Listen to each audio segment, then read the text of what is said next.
Կարապետյան, դուք օրինակ ձեր իշխանության ժամանակահատվածում ինչպես եք գնահատում եվրոկառույցների աշխատանքը եւ խնդրեմ համեմատություն արեք այսօրվա իրավիճակի հետ։ Նախ առաջինը ես անպայման ու պարտադիր ուզում եմ նշել, որ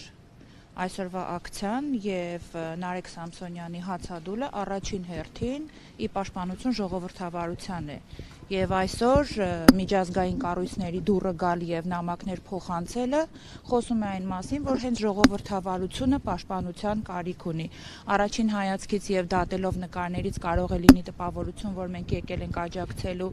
Նարեկին, Վազգենին եւ մյուս բոլոր քաղբանտարկյալներին, բայց մենք եկել ենք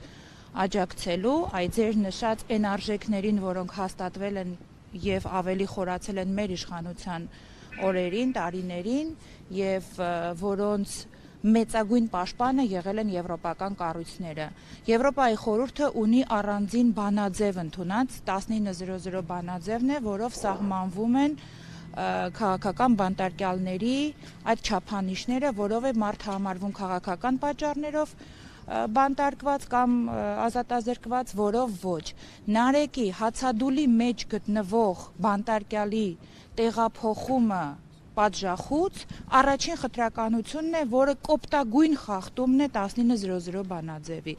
Եվ այո, իմ գործընկերները ճիշտ նշեցին, եղել են որոշակի արձագանքներ, բայց դրանք որևէ կերպ այն արձագանքը չեն, որոնք կային մեր իշխանության տարիներին, եւ այդ ջանասիրությունը չէր, որով եվրոպական եւ միջազգային կառույցները լցված էին ժողովրդավարական արժեքների պաշտպանությանը։ Եզրակացությունները իհարկե տխուր են։ Եզրակացությունները խոսում են այն մասին, որ միջազգային կազմակերպությունների գոնե լուռ աջակցությամբ մեր երկրում իրականացվում են այն բոլոր ապօրինությունները, որոնց մենք ականատեսն ենք լինում։ Ես վստահ եմ, որ դուք հարցնելու եք իմաստը այս ակցիաները անելու, որպես միջազգային կազմակերպությունների հետ աշխատած մարդ, ես վստահ եմ, որ ինչ որ պահի, երբ գա հարց ու պատասխանի ժամանակաշրջանը, շատ կառույցներ ասելու են, որ նրանք բավականաչափ տեղեկացված չեն եղել իրադարձություններից եւ դեպքերից, եւ այս ակցիաները եւ այս նամակների հանձնումը հենց այդ տեղեկանալու, տեղեկացվելու ակցիաներն են, որ որևէ միջազգային կազմակերպություն հետագայում չկարողանա ասել, որ տեղյակ չի եղել այս կամ այն դեպքից։ Լուր աջակցությամբ, որովհետև լռությունը դա աջակցության նշան է, բանտարկվեցին 4 սրբազաններ։ Իդեպ անպայման այստեղ ուզում եմ նշել, որ Բագրատ Սրբազանի բանտարկությունը դա ընդդիմության միասնական լիդերի